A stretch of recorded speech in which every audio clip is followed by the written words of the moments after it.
कर सके शरीर कभी, ना हम किया न करेंगे, ना कर सके शरीर।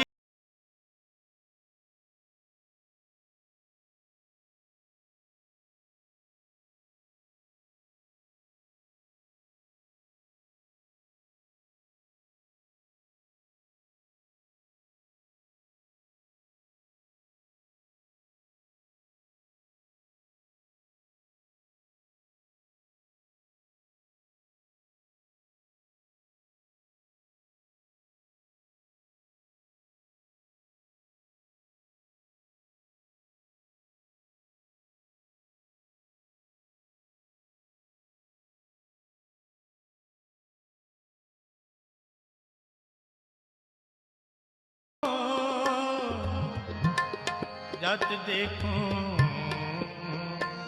तत तू,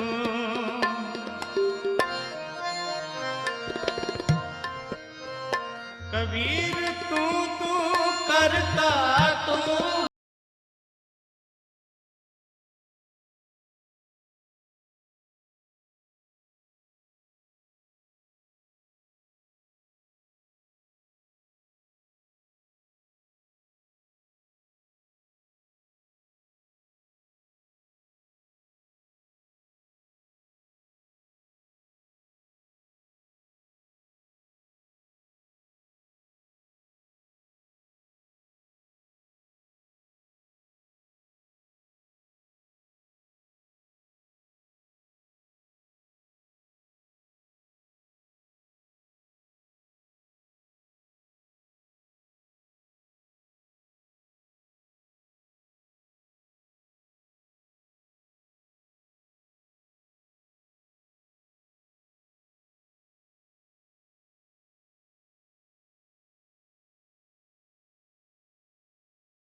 Master initiation from me.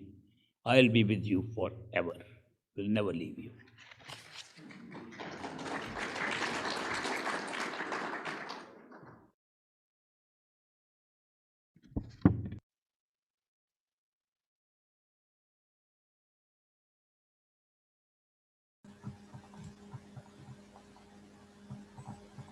Hello everyone, welcome to today's satsang. Today is Friday, so I wish you all a lovely weekend. We will start our schedule with a song by Komal, Speechless, English Hindi cover. Then we have a song by Stephanie, Tatilis, His Love is on the Way.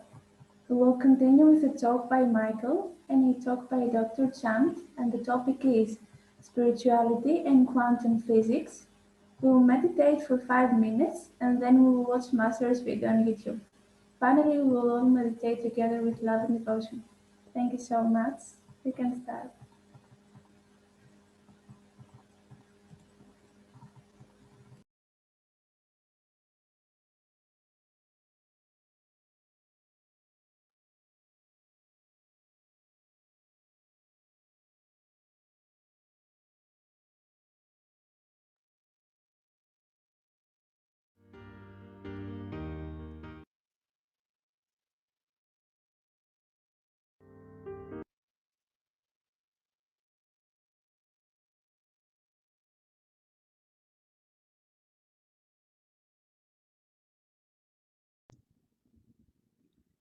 Waking up alone in a space that still reminds us our hearts have to learn to let go. Starting on our own With every breath, we're getting stronger. This is not the time to regret, 'cause we just need to hang on to His love. And there's so much of life left to live. His love is on the way, on wings of angels. We know it's true. His love is coming through. His love is on the way. Time is turning the pages. We do know when His love will find us again. We are not afraid of the mystery of tomorrow. We have found the faith deep within. There's a promise He has made. There's a dream we're gonna follow. There's another chance to begin. And it's coming as sure as the heavens, oh yes. We can feel it right here in our hearts. His love is on the way, on wings of angels. We know it's true. His love is coming through. His love is on the way. Time is turning the pages. We do know when His love will find us again.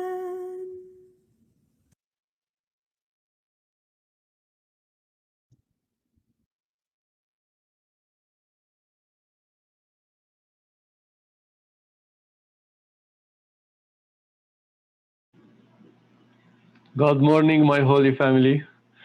So nice to see you. Thank you, Komal, for the speechless song that you sang. That was so beautiful. And Stephanie, again, thank you for your great seva and your beautiful voice. And Stephanie wanted me to share something. She wrote me in the morning, and she was saying that the satsang is becoming more powerful, she's saying, and it feels like she is in Ishwar Ji's workshop when she attends satsang with the video on. So that was nice to hear that Ishwar Ji is showering his grace, his blessing, and his love on all of us. And here we meet again, my holy family, to dance the holy dance another day. How beautiful it is to dance with you and with Master every day, the holy dance, and get drunk in love, get drunk with love. I'm so addicted. I'm so addicted to experience the love of Master in satsang. As in satsang, it is very, very intense. It is very intense. As two or more gather in my name, there I am. So it is just something that is a gift from God. A gift, satsang is a gift from God. It's a holy dance where we all meet together and get stronger, get our soul's roots deeper in God and deeper into the kingdom of God, deeper in love. Every day that passes by, we dye, our Master dyes our heart with the color of love, more and more and more and more, and He removes more stains, more darkness, and then we become more lighter as our karma burns intensely in satsang. We become lighter and lighter, lighter and lighter to fly up to God very easily. This is how it is to just be together in the name of God, where two or more gather in my name, there I am. And it's the most beautiful thing to be in the company of God. Is there anything better than the company of God? Kabir says. Kabir says that there is nothing satisfying in this world as the company of the Master, as the company of the Master outside or inside. For the world outside is only a reflection of our inner self. So whatever comes to us outside also is happening inside. The outside and the inside is so connected. It is so connected. And when our inner self is very strong, when our inner self is healthy, when our inner self is fed with the water of life, with the manna of life, with the food of the soul, with the holy Shabd, when it is healthy inside, then our whole world outside gets reflected from within, and then the world outside become easy, tolerable, and beautiful, and full of joy and happiness, that we will walk in bliss in this world. The more we develop, the more we will walk in bliss. Whether, well, it doesn't matter on what stage we are, whether we have high experiences or low experiences, that does not matter. As the fragrance of meditation is there surrounding us when we meditate. When we meditate, the bliss is there, the joy is there, and the love is there. The inner experiences does not matter, does not matter. The most important thing is that we feel that love, we feel that joy, and our love and devotion to our master grows, which is the key. The key to God and the key to the kingdom of God is the pull of the master that comes from love and devotion. So the more we sit in him, the more we connect with the holy Shabd, the more we repeat his name as God lives in his name, then the more we dye our heart in the color of love. So I was gonna read today more of Kabir's poetry that I have been reading for the past few days.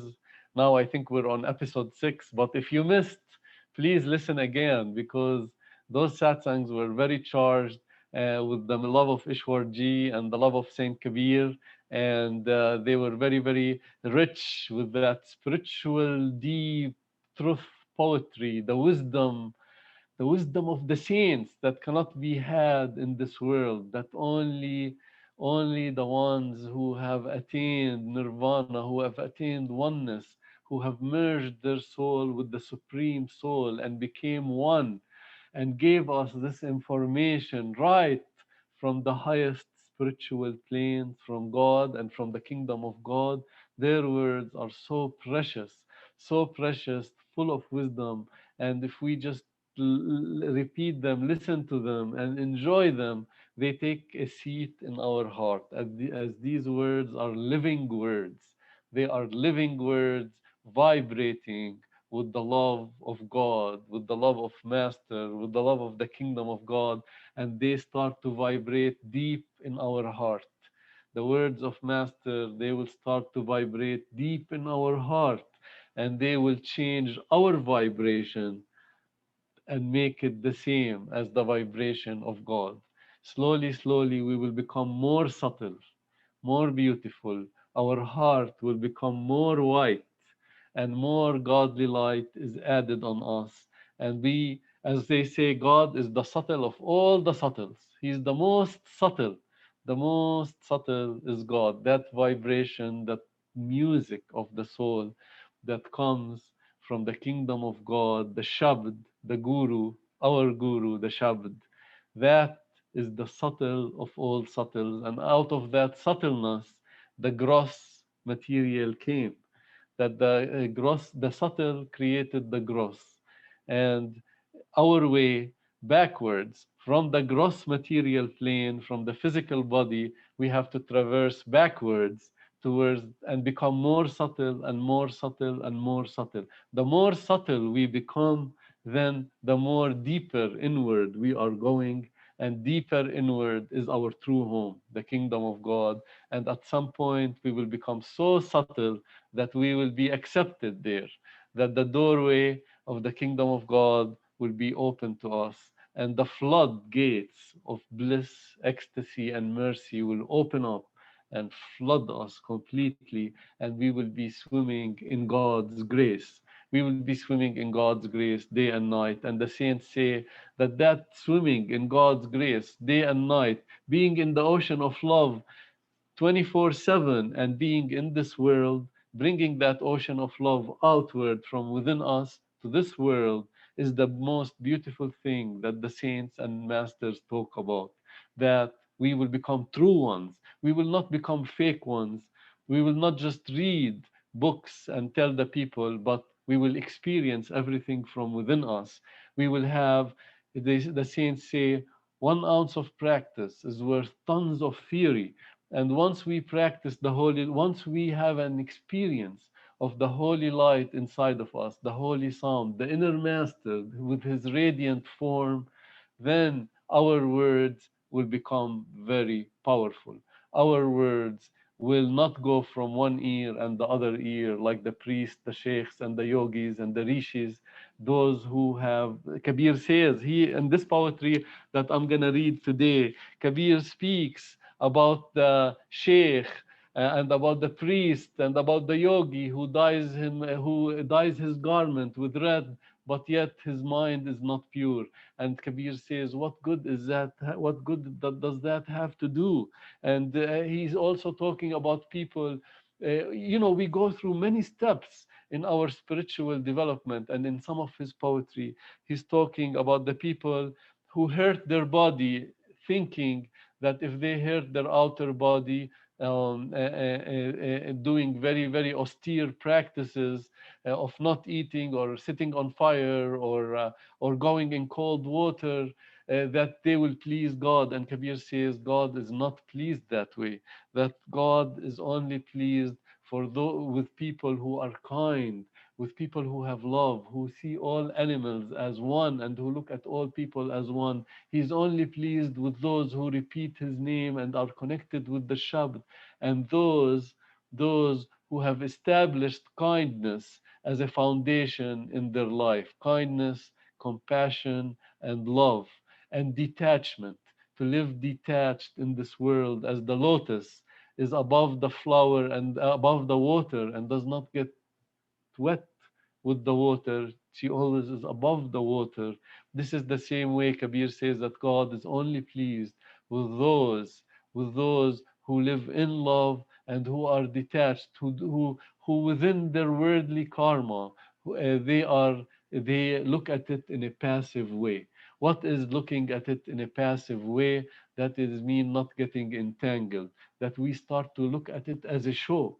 We start to look at it as a show, and while we are enjoying this show, while we are enjoying this creation, in this show, we are also keeping union with our Holy Master. That the union with our Holy Master, thinking of our Holy Master, and bringing our Holy Master in our life day and night, moment after moment, taking hold of the present, taking advantage of the present.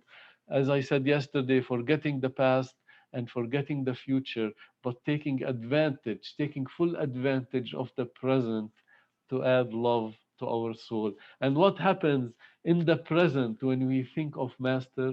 When we think of Master in the present, then directly, love starts trickling down on us, the manna of life, the water of life, the eternal spring of love starts to feed us. That eternal spring of the water of life that Jesus talked about, when we think of Master, we are connected to it, and it just drips right in our heart, right in our soul. It feeds us. So even in our outside world, if we're not meditating, then we are meditating on Master, because what you think, so shall you become. And what is meditation? Meditation is simple pointed concentration.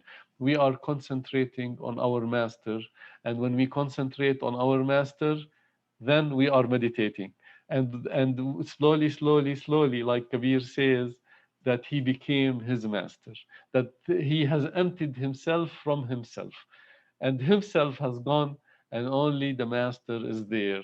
Only the master is there, only God is there, and only the kingdom of God is there. So how lucky we are that we have met the perfect one, Ishwar Puri Ji, who will never leave us, who will never leave us forever. And even if you did not get initiated by Ishwar, if you have established a relationship with him, just was in his company, and love came, that attachment of love came and you are in this satsang, then no worries. He has arranged your life for eternity. He has arranged your life for eternity, and He will keep guiding us. He will keep guiding us on this journey. In this journey, in this world, after meeting the perfect master, there is no worry, no fear that He Himself, the master, God in man and man in God will be taking care of us moment by moment. We have no worry from now on. We just have to enjoy this life. Whatever comes towards us, whether it's sadness or whether it's pleasure, that we become beyond pleasure and pain. That there is something very beautiful beyond pleasure and pain. And what is that? That is the ocean of oneness, the ocean of love, and the ocean of union. So let me read, so I don't take a lot of time. I will just read five poems from Saint Kabir. Okay, okay, cool. Poem 1. Why so impatient, my heart? He who watches over birds, beasts, and insects, he who cared for you whilst you were yet in your mother's womb, shall he not care for you now that you are come forth? O my heart, how could you turn from the smile of your Lord and wander so far from him? You have left your beloved and are thinking of others. You have left your beloved and are thinking of others. And this is why all your work is in vain. That ultimately we will only think of God. And that's how we get union. Okay. Now hard it is to meet my Lord. The rainbird wails in the thirst for the rain. Almost she dies of her longing. Yet she would have sorry, yet she would have none other water than the rain. Drawn by the love of music, the deer moves forward. She dies as she listens to the music. Yet she shrinks not in fear. The widowed wife sits by the body of her dead husband. She is not afraid of the fire. Kabir says, put away all fear for this poor body. That means what he is saying, that don't be scared, don't have any fear, and learn how to die so you can begin to live. Learn how to go into the beyond. Oh, brother, when I was forgetful, my true guru showed me the way. Then I left off all rites and ceremonies. I bathed no more in the holy water. Then I learned that it was I alone who was mad, and the whole world beside me was sane. And I had disturbed these wise people. From that time forth, I knew no more how to roll in the dust in obeisance. I do not ring the temple bell. I do not I do not set the idol on its throne. I do not worship the images with flowers. It is not the austerities that mortify the flesh which are pleasing to the Lord. When you leave off your clothes and kill your senses, you do not please the Lord. The man who is kind and who practices righteousness, who remains passive amidst the affairs of the world, who considers all creatures on earth as his own self, he attains the immortal being. The true God is ever with him. That is so beautiful, so beautiful. That we all have went through the churches, ringing the bells and kissing the idols, and doing the outer ceremonies, and and even one of my friends who is initiated now by Ishwarji, he was telling me his stories that he went to a guru before Ishwarji, and the guru made him sit in ice cold water for many minutes, and he said that the pain was unbearable, and he thought this is the way to find God, that you have to go in cold water because that guru was telling him. So all of us have had different types of experiences, but thank God it led us to the ultimate truth, which is the perfect master. that we had to go through these stages for some reason. Um, okay, cool. Let me go to another poem.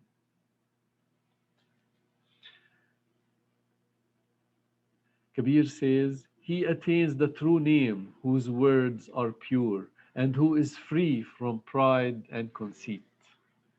The yogi dyes his garments instead of dyeing his mind in the colors of love. He sits within the temple of the Lord, leaving Brahma to worship a stone. He pierces holes in his ears. He has great beard and matted locks. He looks like a goat.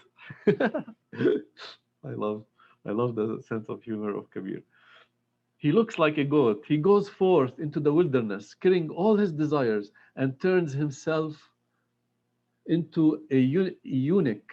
He shaves his head and dyes his garments. He reads the Gita and becomes a mighty talker. Kabir says, you are going to the doors of death, bound hand and foot. That's his message to all these people. Okay. I do not know what manner of God is mine. The mullah cries aloud to him, and why? Is your Lord deaf? The subtle ankles that rings on the feet of an insect when it moves are heard of him. And I was born in a Muslim country, and there was two mosques close to our house, and they're always screaming, God is great, and here is Kabir telling them.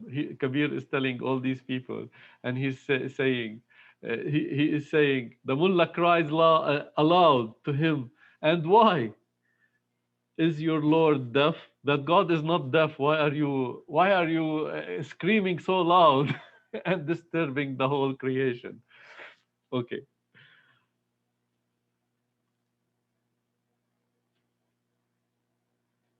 Tell your beads, with paint your forehead with the mark of your God, and wear matted locks long and showy. But a deadly weapon is in your heart, and how shall you have God? That if your heart is not pure, how could you have God? I hear the melody of his flute. If I hear the melody of his flute, and I cannot contain myself. The flower blooms, though it is not spring, and already the bee has received its invitation. The sky roars and the lightning flashes. The waves arise in my heart. The rain falls, and my heart longs for my Lord. Where the rhythm of the world rises and falls, thither my heart has reached. There the hidden banners are fluttering in the air. Kabir says, my heart is dying, though it lives.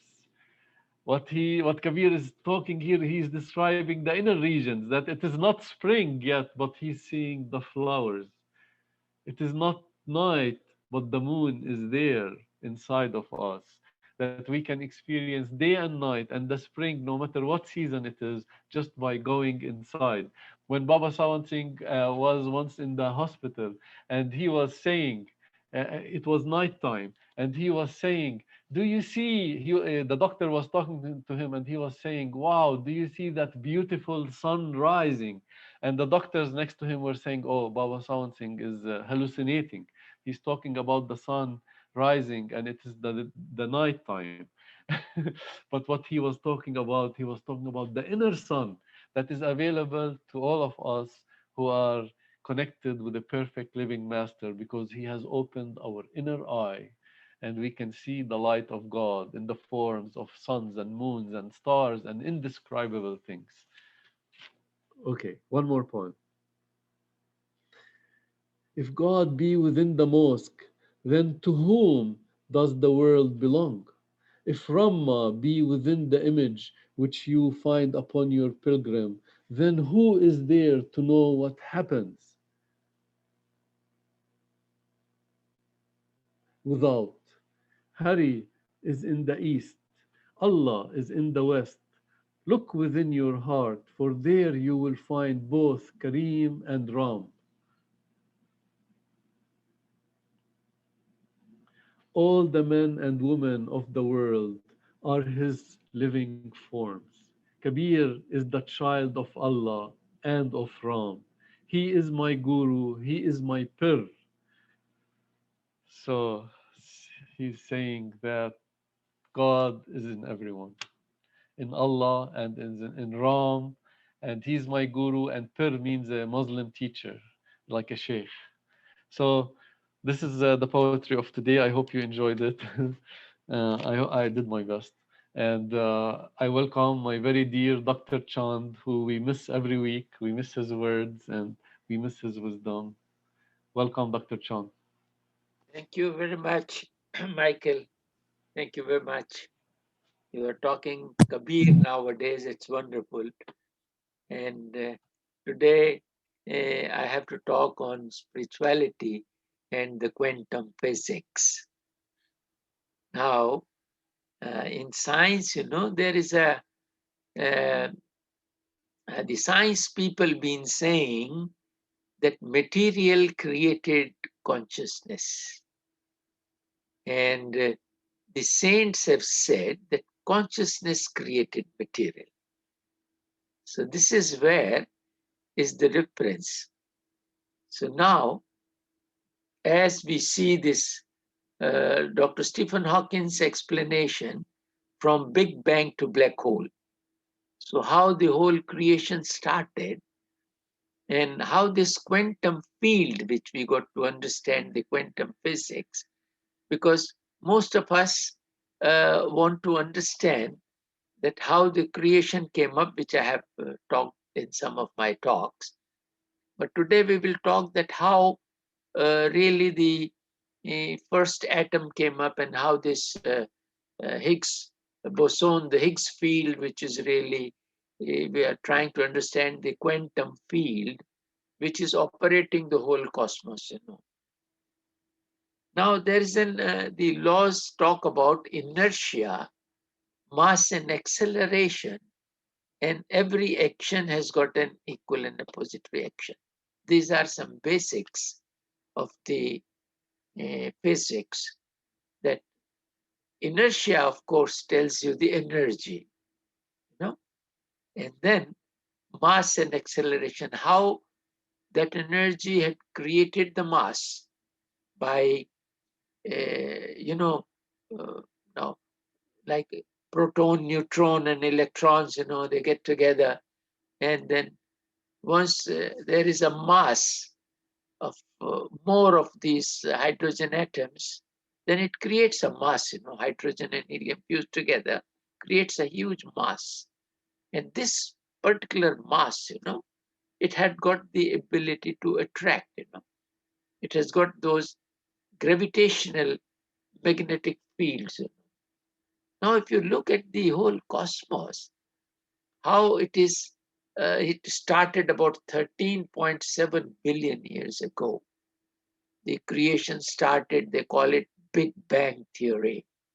And from Big Bang to black hole, how it is going to finish.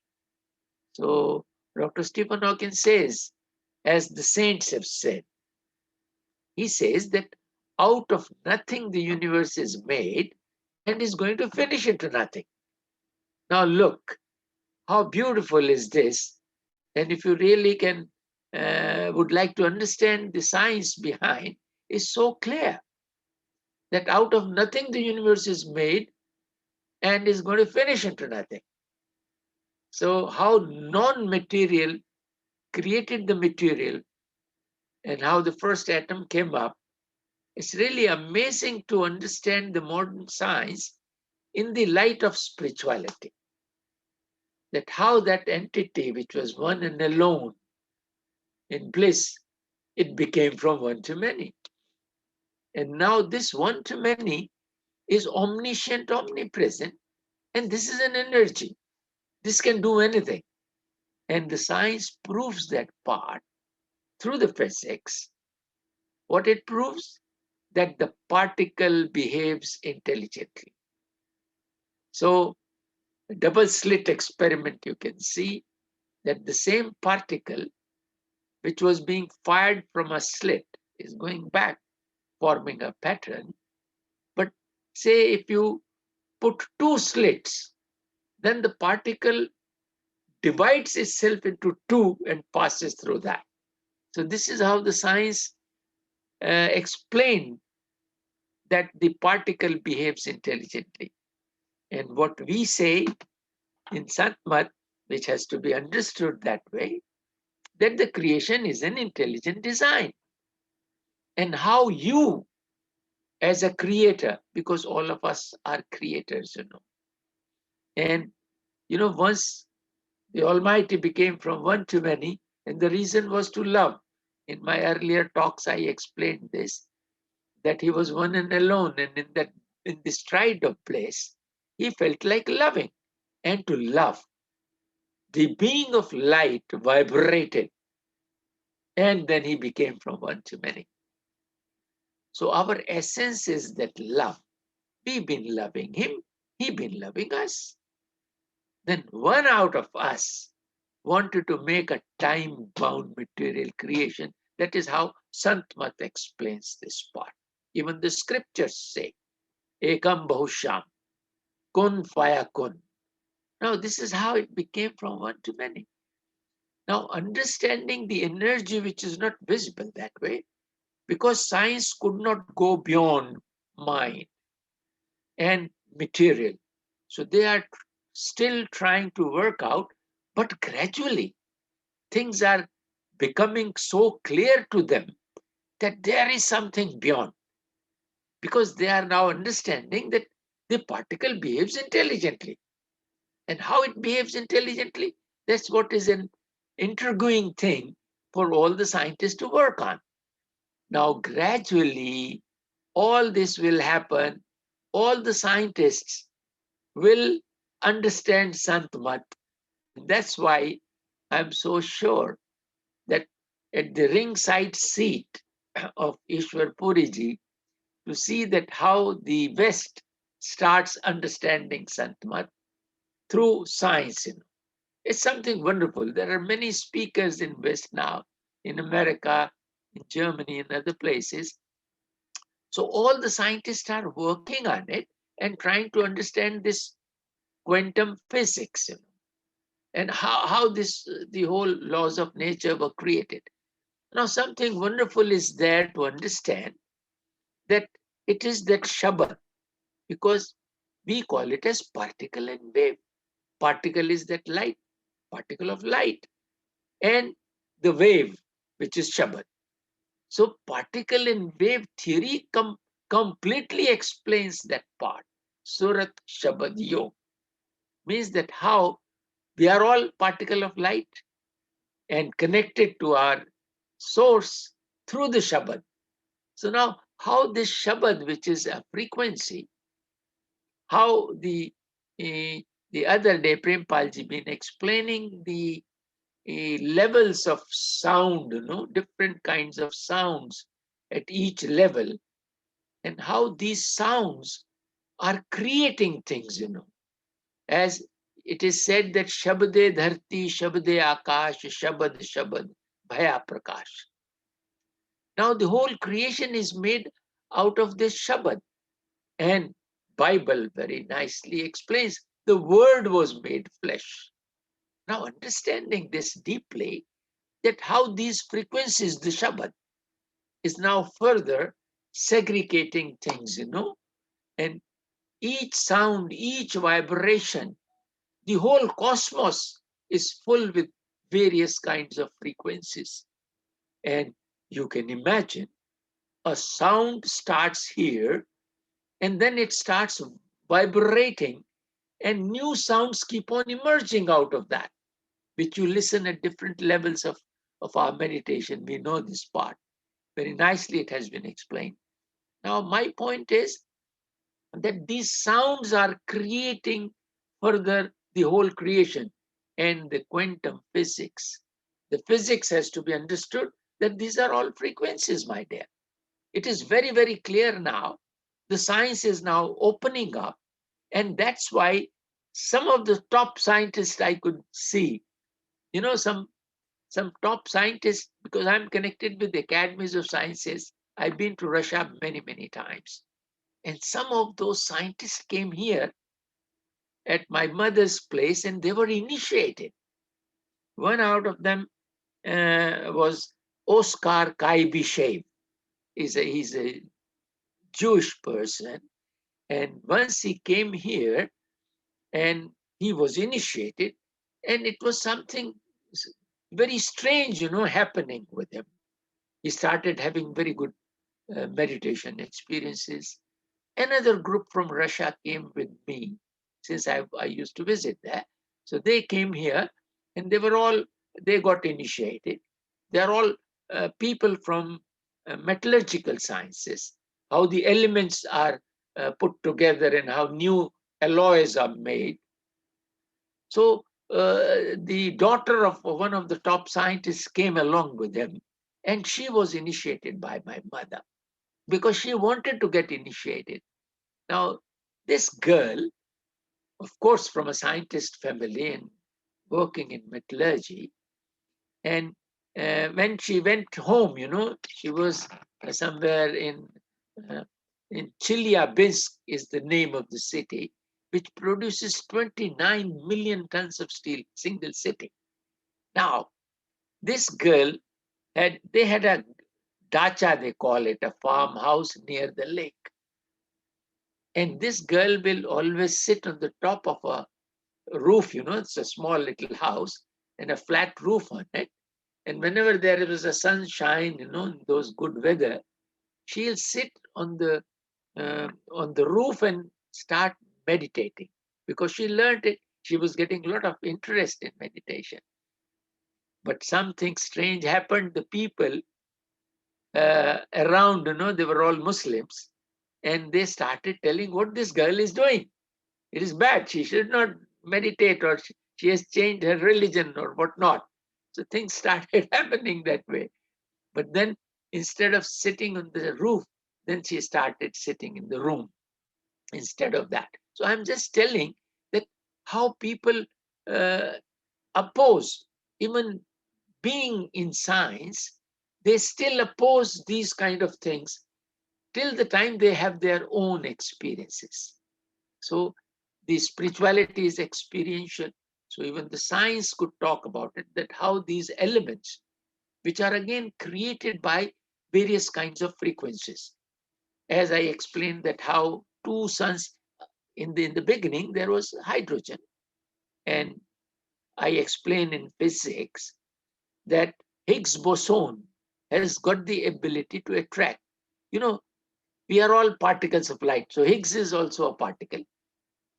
So we are all having that ability to attract. So this attraction was there. So it attracted two hydrogen atoms and fused them into helium. And then hydrogen and helium got fused together, created a galaxy of suns. So first galaxy was of suns only. And then how two suns together are creating other elements. Sometimes I have got a beautiful video on that.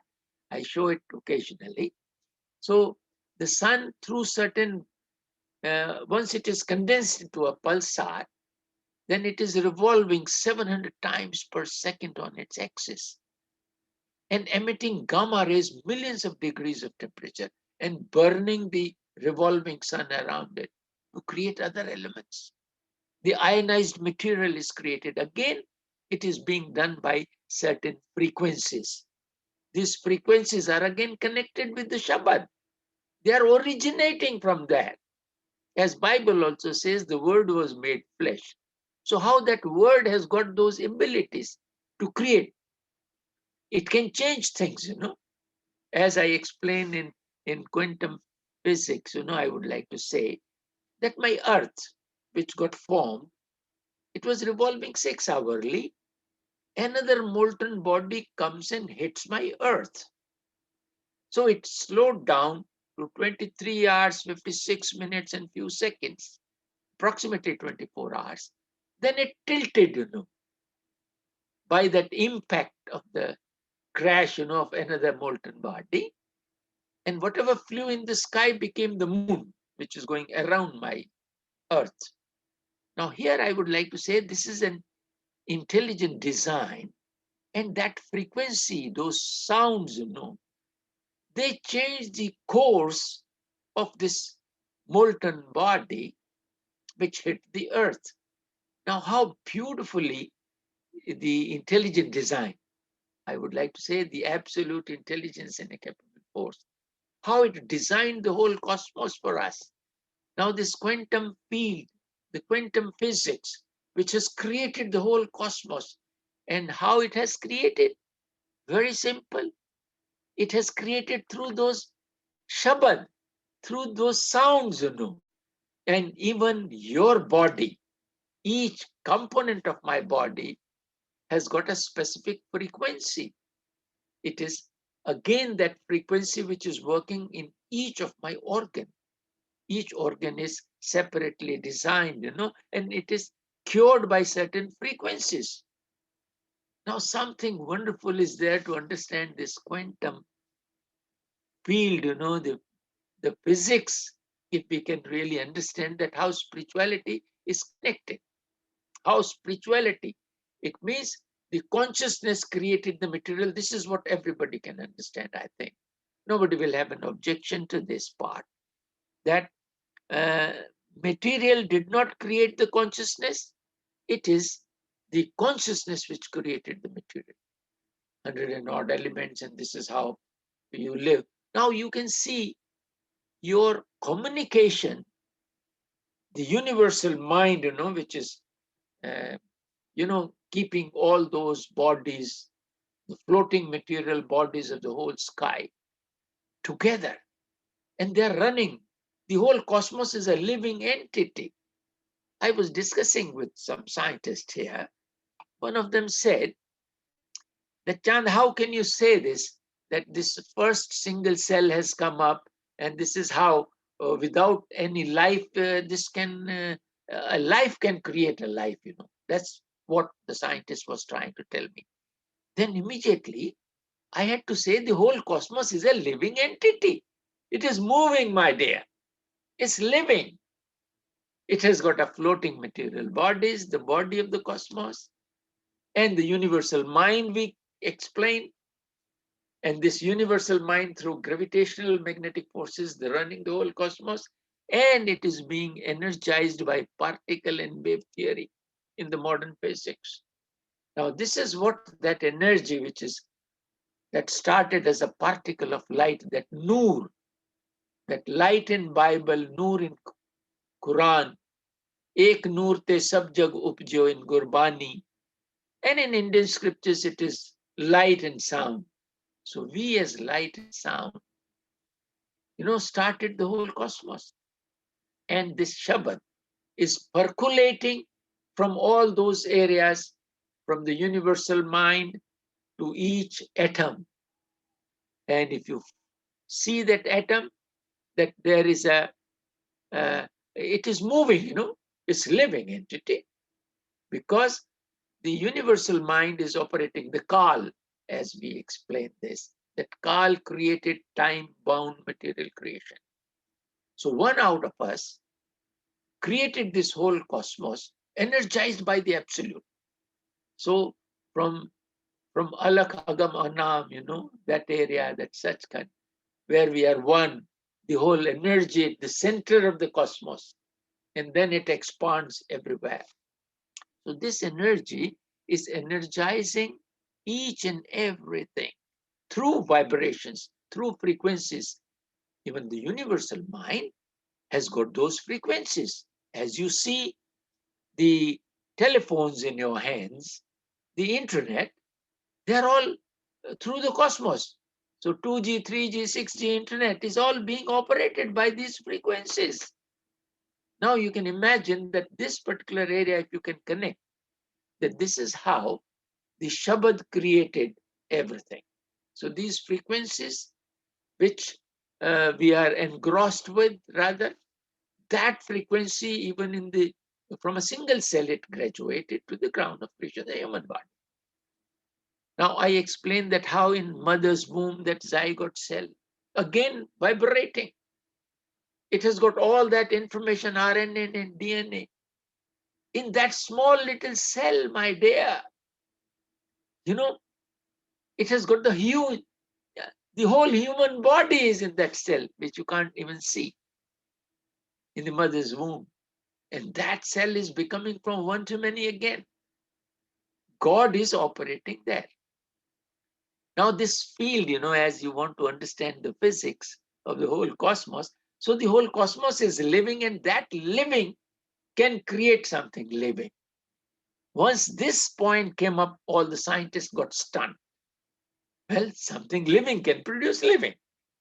So the whole cosmos is a living entity, and that living entity can produce something living.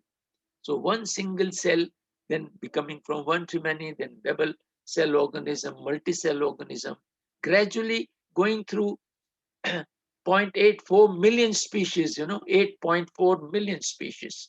So you crossed all that. You created your body. I explained it last time also, that light and sound, if it strikes on pure elements, converts them into amino acids, and amino acids synthesize the proteins. The first single cell, like amoeba, starts. It has got three things: basic body, which is made out of material, because proteins are compounds of elements, and this is what is a material body. And in that, if you add a drop of amino acid, only then the life starts. Amino acids you made, because you are light and sound. You are intelligent being, connected to the absolute intelligence in real time. So that absolute intelligence capable force in the form of light and sound strikes on pure elements, converts them into amino acids, and amino acids are synthesized to become the first life. And that's how that life starts becoming from one to many. And then it goes on from a single cell to multi-cell, and then 100 trillion cells here in this human body. You can imagine that how this frequency, the Shabad, is doing it. And if you really start taking interest, then all that mind, which has got so many areas, so many possibilities, because the universal mind you could see from the core, and your attention is like an omniscanner, which can see in all the directions. It's a capable force, because you are representing the absolute here. So you could see those possibilities in this universe. And then you acquired the mind, started, as I always explain, that you had a sketch of a human body, refined it further into astral mind and astral body, then physical mind and a physical body. All these are frequencies, my dear. The German scientists here proved this part beautifully well, that they say that we are curing your problems of the body through those frequencies, because they induce those frequencies through a band on your hand, through a device, with connected with the telephone. And then on their server, they are serving all those frequencies from there. And whatever you select, it starts vibrating in your body and starts curing. Now, science indirectly has proved that the beauty is in the Shabad. Shabad can do it. And once you have known what music does with you, the outside music also makes you happy, gives you a good feeling, you start dancing on it. Now the inner music is also there. And as I explained, that the music and all other knowledge of the Vedas or Gurbani or Gita or Kabir, it has all descended on them. So this knowledge comes through the Shabad, and then it goes through your mind. Of course, it passes through the universal, causal, astral, and then physical mind. And that beautiful knowledge descends from there. It is from the source. Something new happens in science, Navo navo bhavati. Something new happens, with the scientists. Now you could see that the telephone which we're using, you used to, the dialing system on the telephone. Then it was a button system on the telephone. But then gradually the touch screen came up. Now, who's doing it, my dear? Who's making these beautiful machines like robots and television? I mean, these computers, the satellites and whatnot. Everything is happening. The robots are doing those surgeries. How they are doing it, my dear? If you look at that, the absolute intelligence capable force is connected through Shabad, through audible stream of life to your particle of light in you, which is your soul, your creative intelligence. And the outer expression is attention, which is an omniscanner. Now, this omniscanner, which is connected to absolute, it knows almost everything, the whole cosmos. So what it does, it has got that ability to give you those intuitions so that you can create something new. So the artificial intelligence in that robot and that car, which driverless car, how it is happening? It is using all that quantum physics. Who's using it? You are using it. Who are you? You are that light and connected with the sound to your source. Now that source is designing those robots, those cars, which you are driving. And without a driver, it is automatically being driven. It can sense everything. Now that particular energy designed your body, my dear. All your sensors, the eyes, nose, smelling, tasting, touching, hearing, all these are instruments. Then how nicely Ishwar Puriji explains that the astral mind and astral body has got those softwares which are sense perceptions, again being driven by frequencies. Again, Shabad is there, which makes you feel. And I can give you a small little example that you are sitting in your room, you put on your air conditioner or your television with a remote control. Isn't that? That remote control, who's operating, my dear? You are operating, but it is further designed with those frequencies which will go and trigger that switch of the television or of the air conditioner, and it'll start operating. Now you see who's doing it. All this is descending on us. Now Ishwar Puri says that since you are initiated, now you know this, what you are. And what he says, that now you got to enjoy this life, whether it is good or bad. You got to go through it. You know everything now. And this is how we should live here, a wonderful life, but with divine attributes.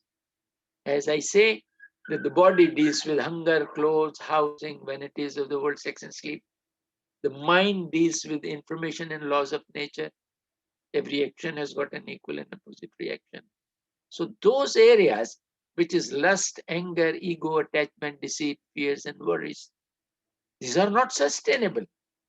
So such a beautiful concept has been given to you that you are that divine. And divine has got beautiful attributes, as my mother says about those, Navratans, she explains them. What are these jewels, in your life?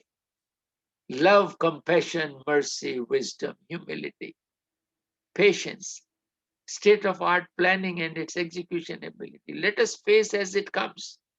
The third word of our Naam tells us this, that Rajogun, Tamogun, and Satogun, we got to rise above. So let us face as it comes. And justice. Everybody is a soul. Now, if we understand this, even that seed has got those three basics.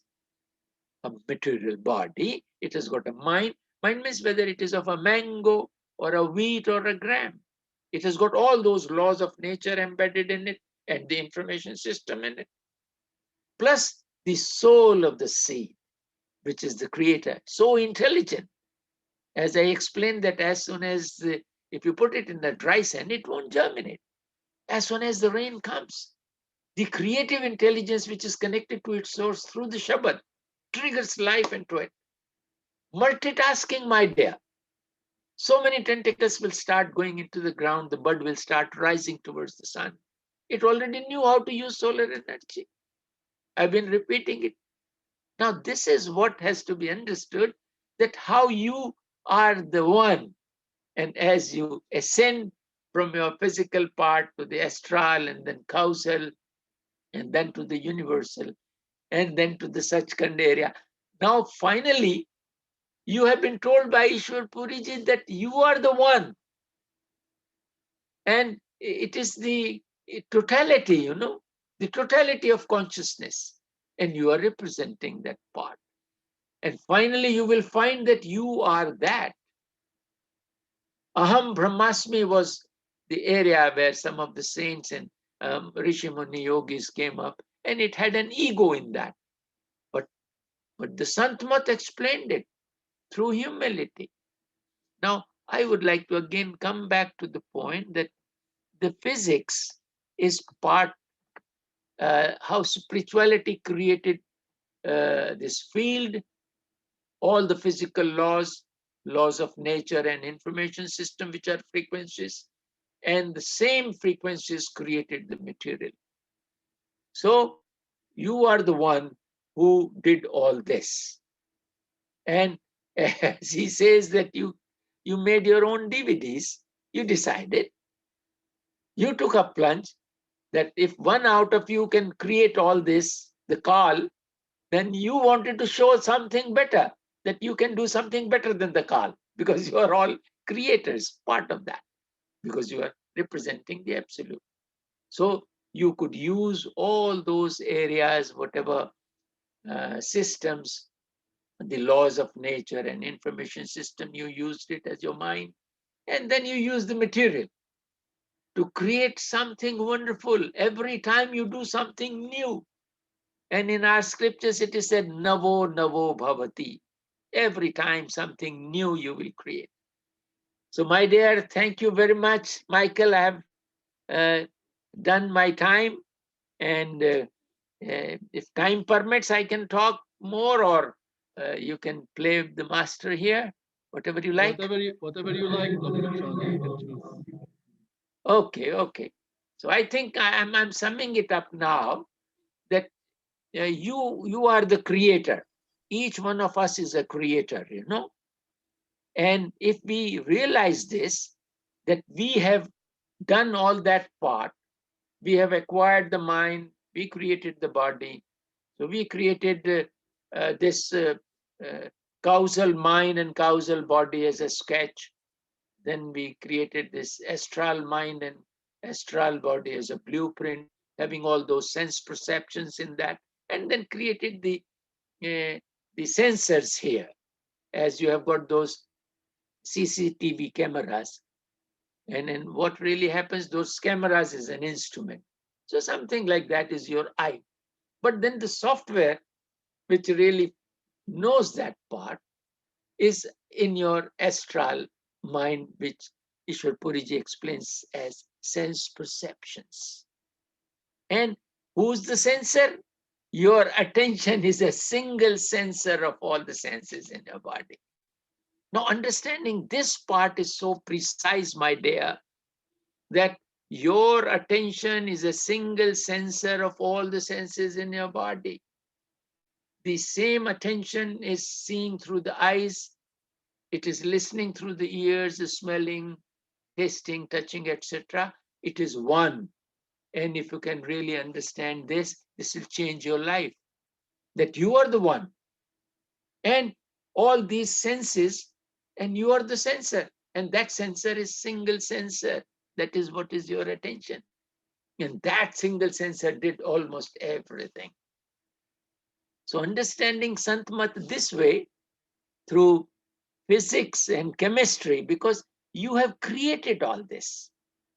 Physics, chemistry, and maths, mathematics is all there in the cosmos. Who did it? You did it. You created all that. Now, if you can imagine a little bit, as Ishwar Puriji also says, that please help yourself by imaginating something And then you will find, well, that is what was real. So in your imagination, if you know that who created this, finally you will know that you have done it. You have done it, basically creating the physics, and then you created the chemistry, all those elements. And then you had, because if you don't have mathematics, you can't do it. What I say, that there is a snail, on the back of the snail, there is a small little shell. And there was a beautiful video somebody made on that how that complex design of that small little shell over that snail, how much of mathematics have gone into it, how much of physics has gone into it, how much algebra has gone into it, how much geometry has gone into it, designing. Now you can imagine that the soul of that snail knows almost everything of that area, because she has designed that shell over her back.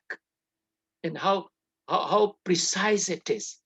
Look at the bees, how they make their nest, And then you look at yourself, my dear, all these connections in your own body, how each one of them is connected to each other.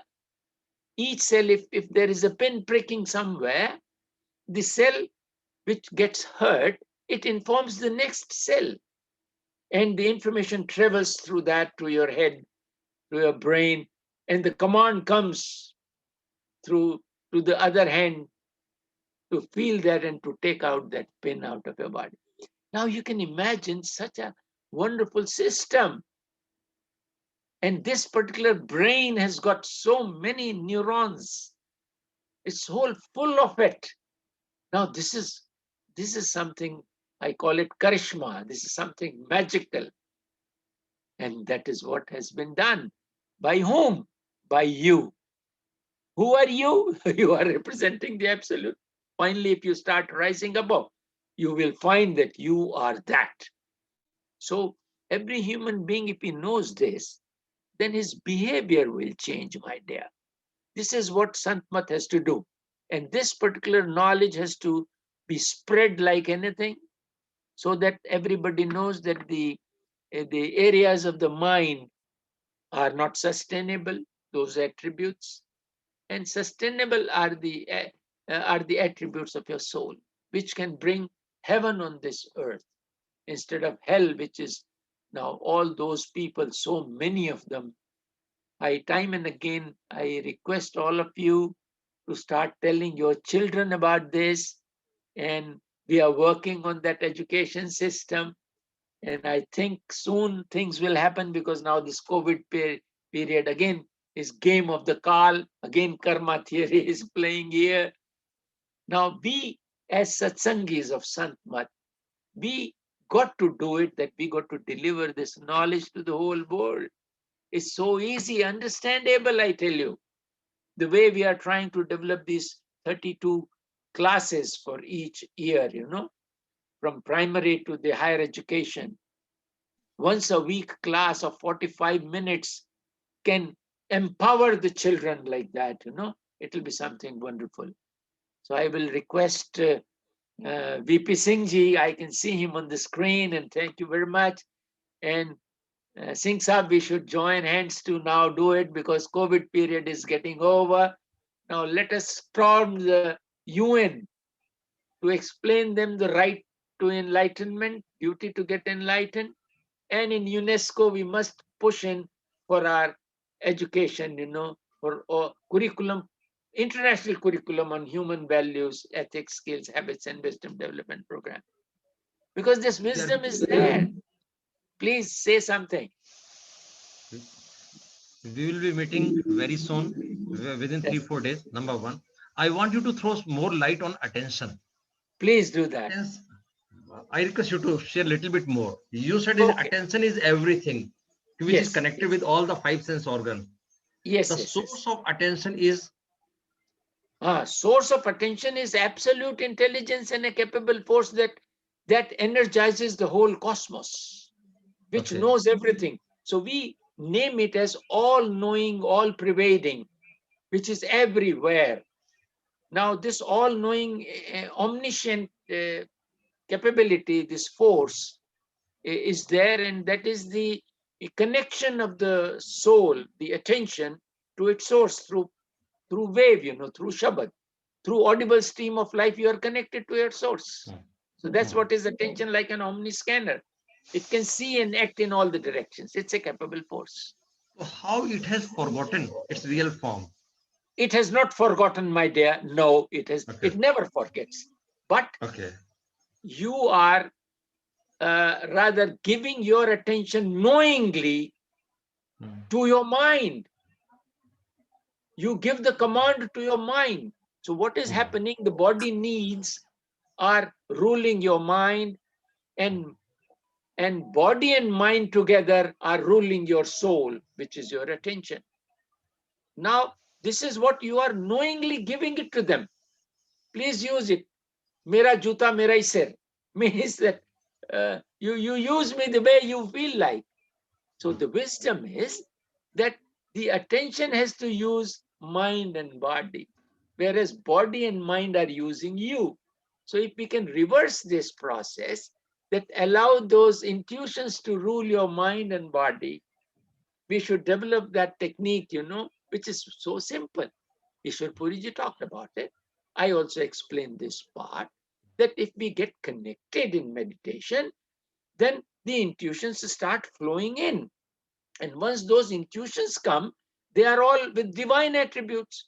So they will start percolating from your mind and through your body, through your senses of the body. It will go downwards and outwards into the world.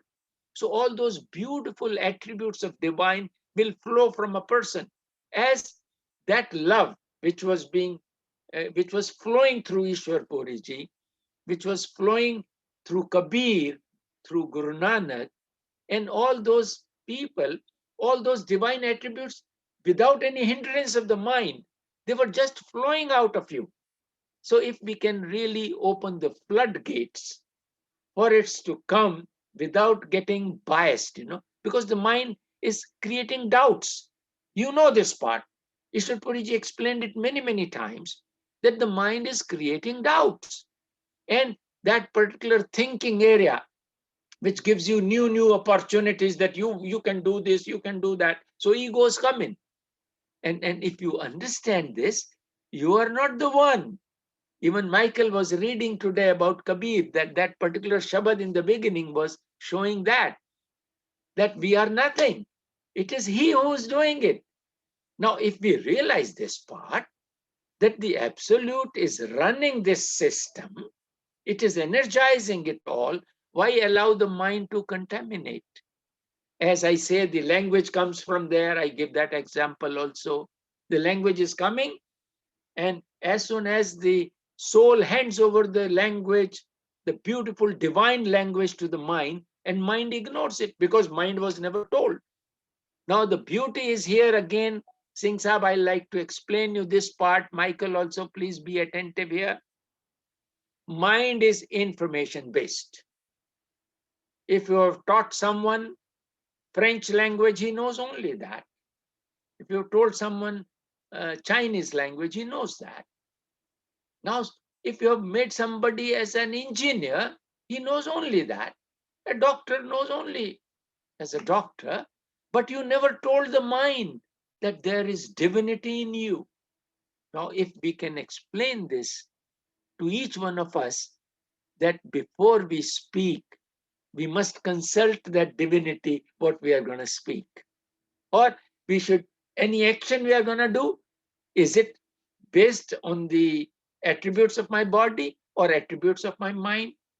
My action should be based on that divinity, which I am. So this is what is the clear picture, that you are that and you must behave divine. Why allow your mind to contaminate? Because I explained that body and mind together, they work in tandem to create emotions, and emotions create terrorists. So within you, there is a terrorist sitting, and these two fellows join hands and make, they behave like a terrorist.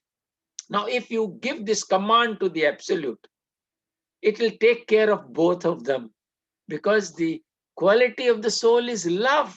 So lovingly it will deal with your mind, lovingly it will deal with your body. So it will cater for everything. So as Ishwar Puriji says, just enjoy your life, my dear, but run your life with divine attributes.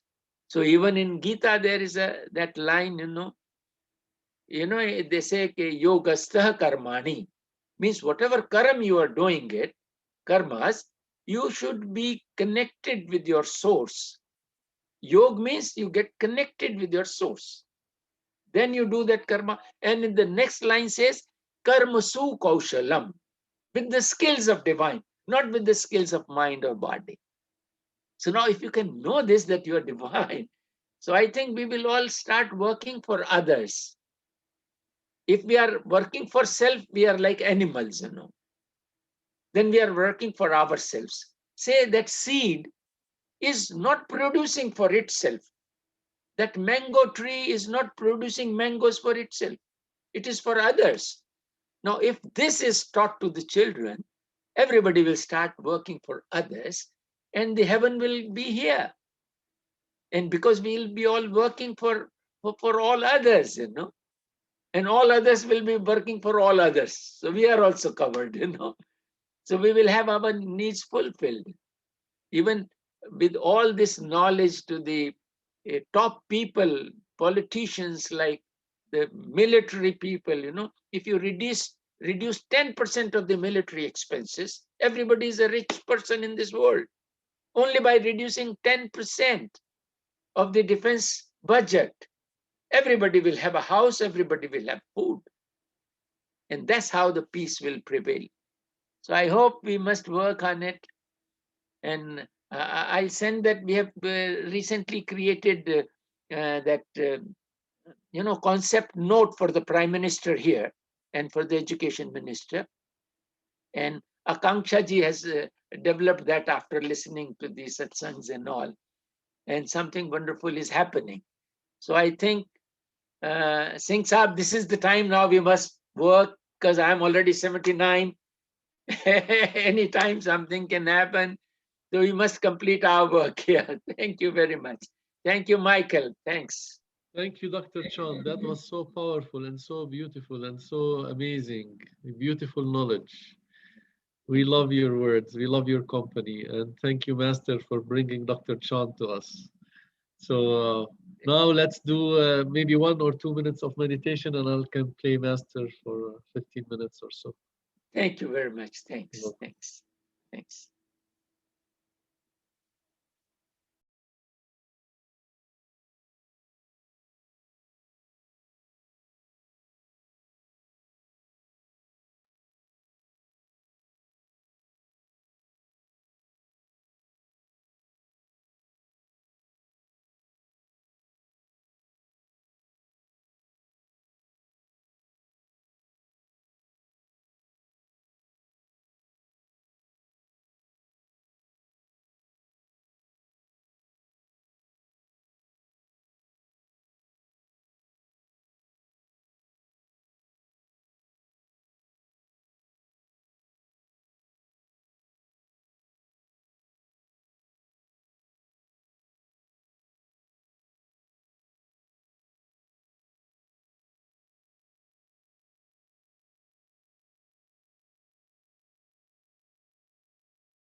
Welcome, friends, to this third and final day of our 3-day event in New Jersey.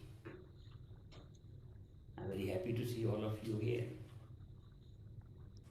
It looks like such a nice, wonderful family meeting. It doesn't look like there are any strangers here. We all look like we all belong to each other. That's a wonderful feeling.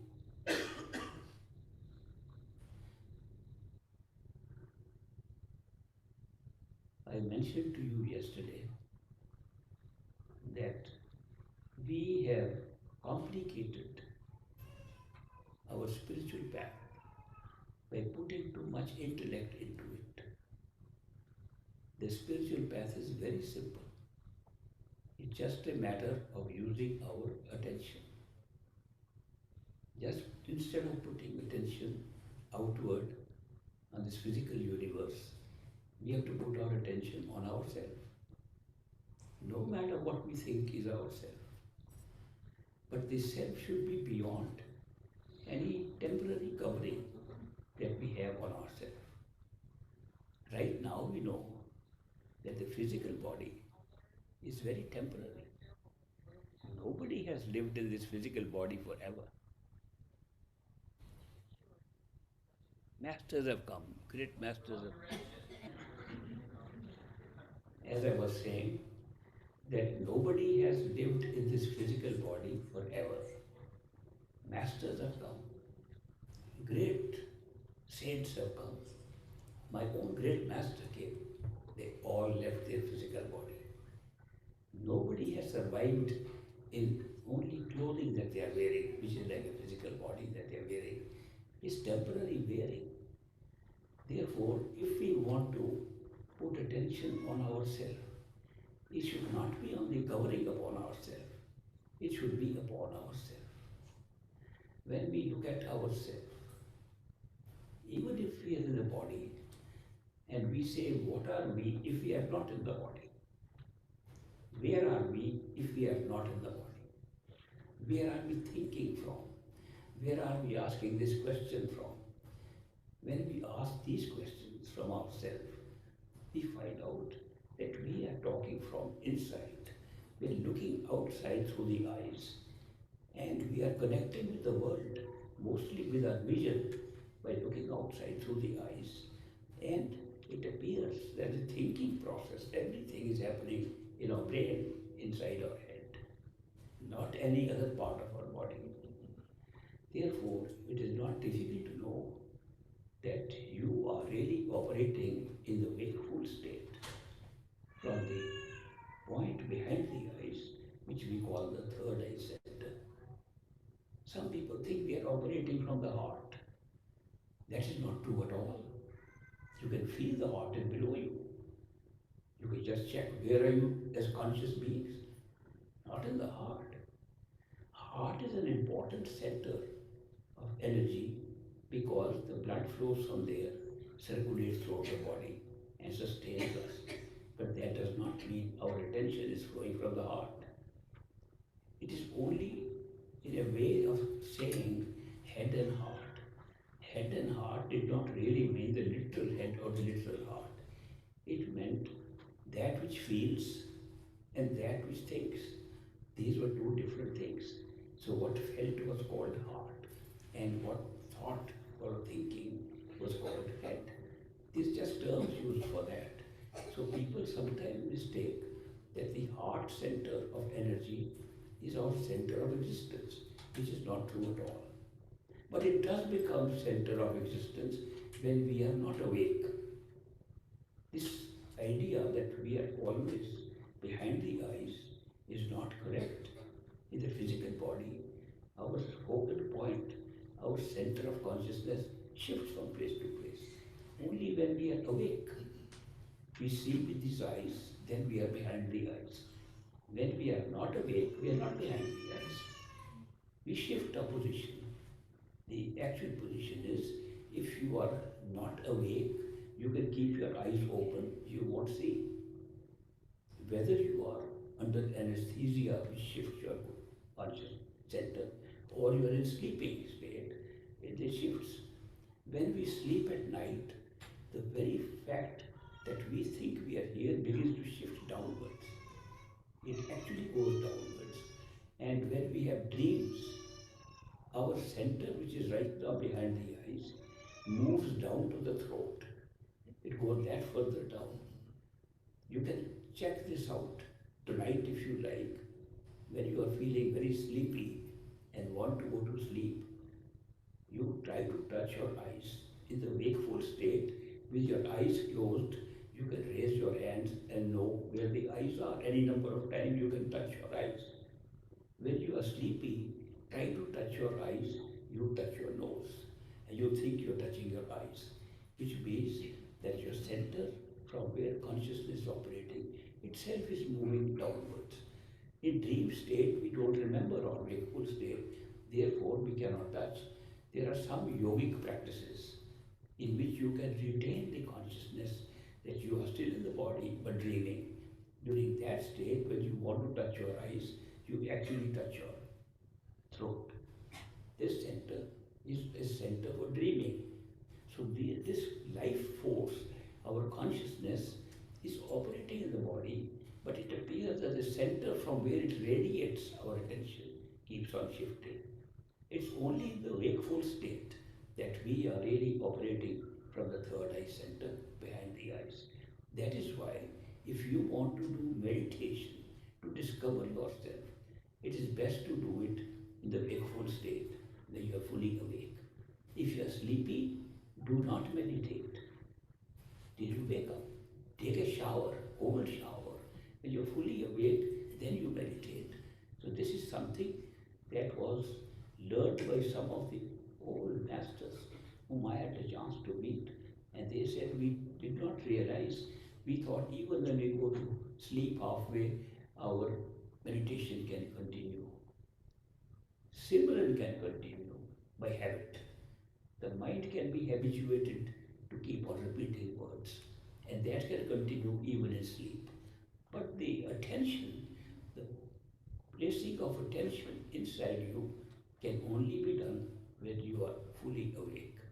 It's an important factor. So that is why some people are half asleep and they say we are going to meditate.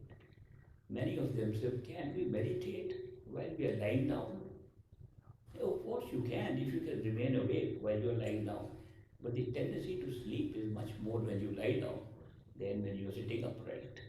So that is why this body has been constructed in a strange way that the torso of the body, from the bottom to the top of the head, functions in a particular way when you are sitting upright.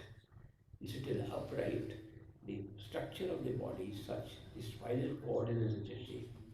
The reason is that the energy centers that are also placed in the body, starting from the bottom, the rectum, the genital, the navel, the heart, the throat, and the eyes, they operate in a vertical sense, and the spinal cord has been designed to be parallel to those centers. The spinal cord of our body is at the back, and these centers are in front of it. And it is almost like having a building set up. We don't set up buildings flat. We always set them up upright, because we say we are going up, we are going down. We don't say we are going east and west in our buildings. So that is why the structure of the body is like a temple. It's built like that. And therefore, there are steps that you can take to go from one center to another. Those steps are slow meditational steps, and there are different kinds of mantras prescribed by these yogis to move from one center to the other. I had a chance to practice with some yogis, and how the upright position was very necessary for moving from center to center. On the other hand, these are like staircases. We move up through words that we repeat. But the spinal cord behind is like an elevator, and we use it like an elevator. When they start meditation and they start with the eyes, they close their eyes and pull backwards to the spine and go all the way down by elevator. Then they come one by one on the staircase. That is a normal practice of these yogic exercises, which are quite effective to awaken the energy centers and have some unusual strange experiences. So I have tried those things, and that is also necessary to have the body upright for those exercises. And this particular yoga that great master, Baba Sawan Singh taught, the Srut Shabd Yoga, also is facilitated by having the body upright. So my suggestion is that you do not try to meditate in a lying down position or when you're feeling half sleepy. So I'm just trying to make it easy to understand This is all a matter of common sense. Still on. The cameraman is giving a suggestion. I don't know his hand gestures.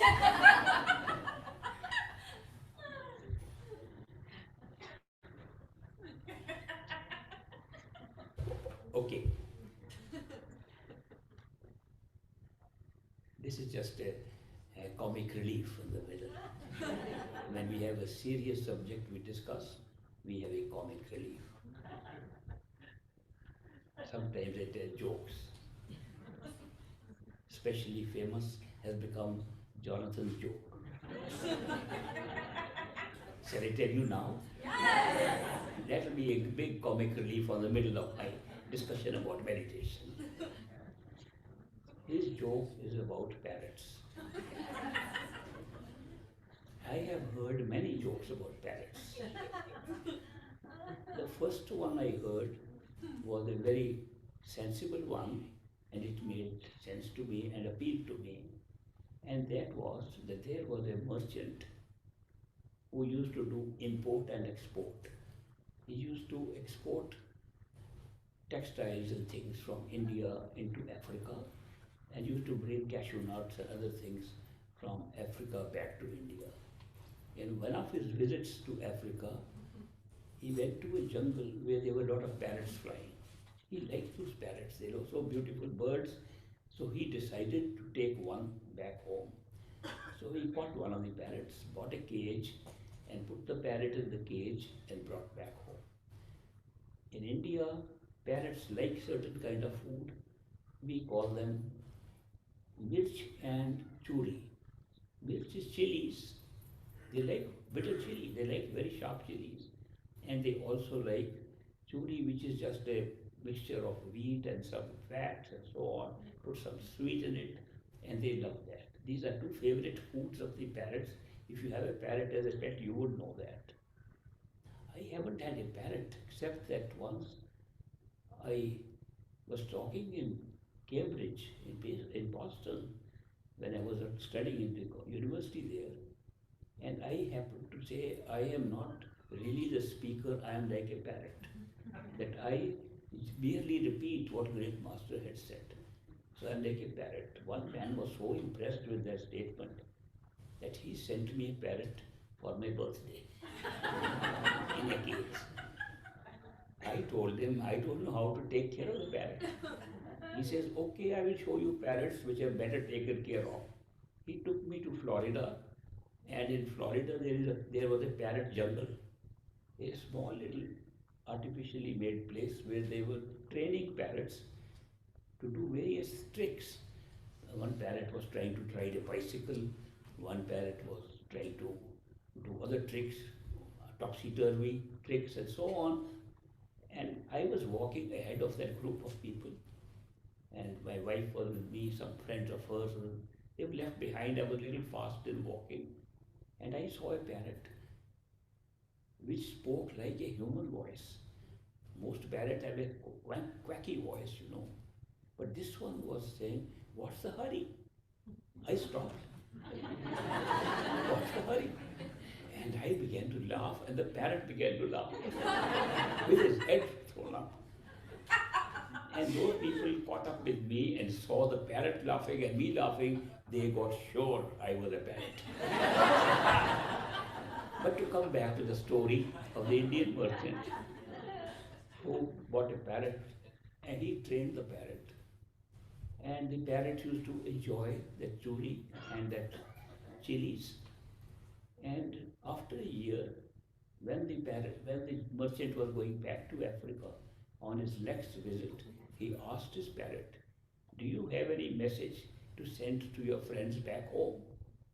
He said, certainly, tell them I am enjoying my life in this cage. I eat churi and chili, and I sing and dance, I'm very happy. So the merchant left. After he finished his business in Africa, he went back to that same jungle forest and collected the parrots. Said, I have a message for you. You remember last year I took one parrot with me to India. He enjoys his life in the cage, and he sent a message for you. His message is, I am enjoying my churi and my chilies as I dance and sing in my cage. I am very happy. On hearing this, one elderly parrot sitting on a branch near him got tears in his eyes and he fell down dead. The merchant was very surprised. He said, this parrot must have been very close to the parrot I took home, that he could not bear to hear his message and has given up his life. Anyway, feeling sorry, he went back and told the parrot in the cage in his own home. He said, I conveyed your message that you are enjoying your life in the cage, singing, dancing, eating churi and chili. On hearing this, he said, one of your elderly parrots there, when he heard this message, he had tears in his eyes and he fell down dead. Upon hearing this, the parrot in the cage had tears in his eyes and he fell down dead. Very sad that I should not have perhaps conveyed this message to this parrot. He took the body of the parrot, threw it out. As soon as he threw the body of the parrot out, the parrot opened his wings and flew up. He said, so you are dead after all? He says, no, nor is the other parrot dead whom you saw. He just sent me a message. The message was, if you want to be free, die while living. A nice story. Not like the one I'm going to tell you now.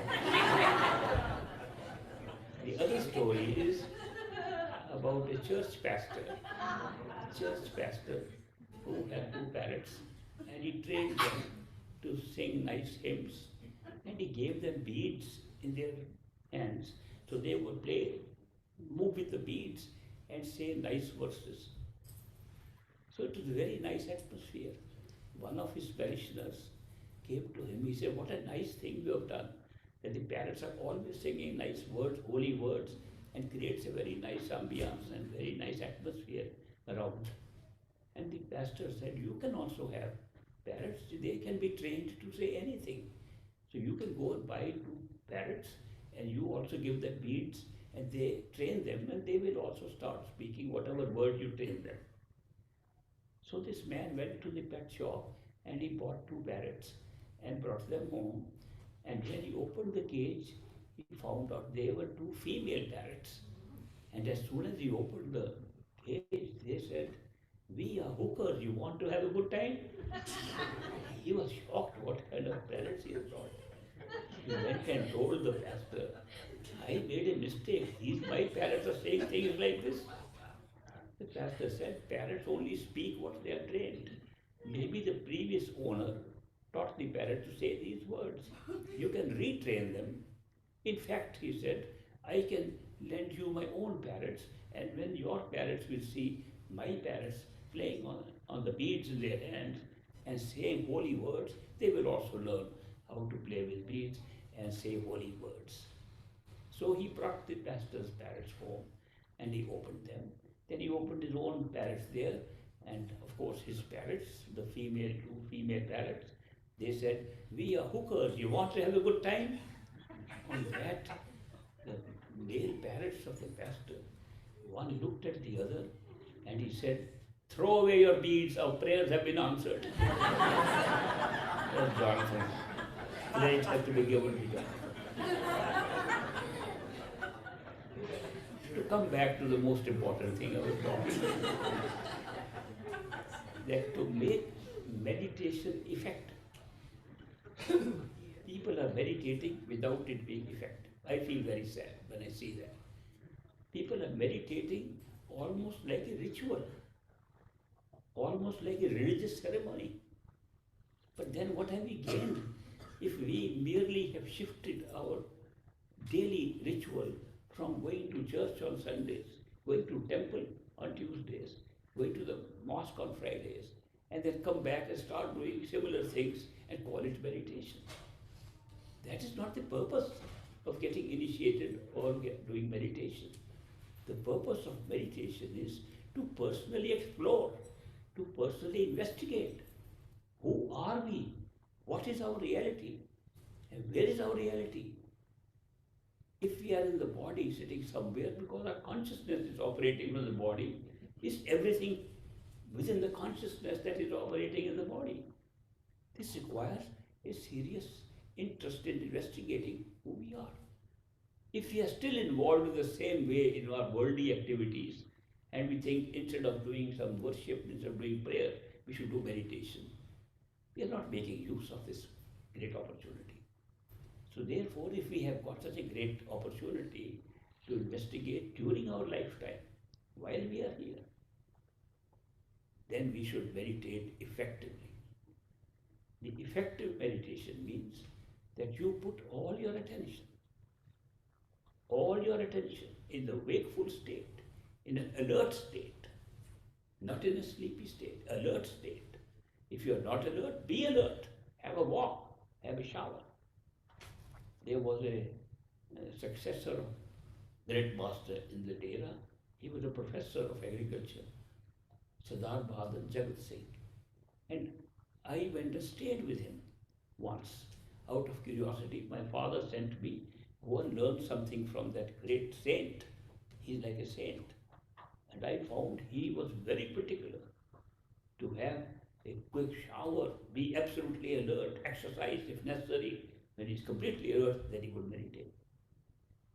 It's important to meditate in alert, wakeful state. So that is the time when your attention is completely functioning behind the eyes and not sinking downwards. Second thing, when you place your attention behind the eyes at the third eye center, the tendency still will be to do what you do at night, let me go to sleep. And what happens when you go to sleep? Your attention tends to sink. You will notice that you have to create a floor, artificial, imaginative floor behind the eyes. Make it strong. Put steel girders in it so that you can jump on it inside and you cannot go down. If it is very soft, you go to sleep.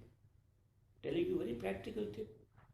Make that level behind the eyes on which you are placing yourself, and place yourself with the kind of symbols that you are familiar with, like place a chair. We are sitting on chairs right now.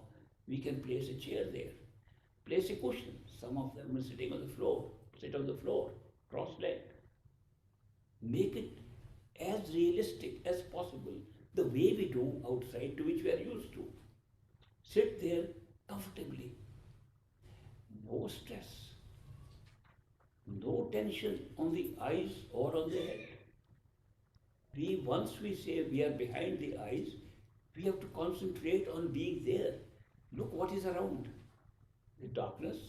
Are the eyes in front of you? Yes. The eyes go in front of you, ears are on either side, you are in the center of a nice, beautiful place. Since the beautiful place is created imaginatively, you can make it as beautiful as you like. Place nice rugs, curtains there. Put curtain drapes there. Make it a beautiful meditation chamber. That is the right meditation chamber. And make it as beautiful. Place flowers there. Put furniture there. But it should all be inside, not outside. Make it an attractive place that you want to go there all the time. It's so beautiful. Make it such a place like you would make an outside place. I go to my friends' homes and they say, we bought a new chair, very comfortable chair for meditation. And I go and I said, let me see the chair. And I said, can I sit on your chair of meditation and get that nice feeling? So I sit on the chair. I said, very nice chair, but I don't feel like meditating because I'm thinking of the chair. And if it's an expensive chair, I'm thinking more about it. I invested more money in it. When you meditate on that chair, where is your attention? It's caught so much in the chair for so long that it makes more difficult to withdraw your attention inside. Because you have brought a special chair for doing something, and that is why the attention is being drawn by the chair. I go to my friends' houses, We have a special room for meditation, and we have bought some cushions to sit on. I bought a special prayer mat, and I'm doing meditation. I said, let me see that. They see so beautiful. I said, if I were to meditate on this, I'd be thinking of that rug and carpet and cushions only. Why are we making them outside? When we want to go inside, where is the advantage of making something outside? Why do we say this is my special place outside? The attention goes outside. We want to put the attention inside. Why not decorate the place inside? It won't cost you any money. It's made by imagination and attention. You make a beautiful place. And when you will start sitting there, you will notice there are no walls. You can make the walls with your imagination. Make the room as big as you like. You can even make it a large garden outdoor and sit in the middle in a tree. This is all the work of imagination which we are using.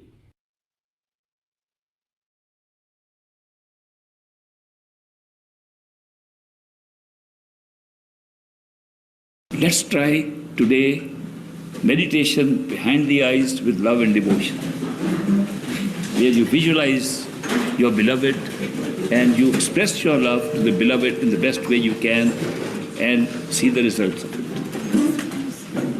Please assume that your body is your house and you are sitting on the 6th floor of that house behind the eyes.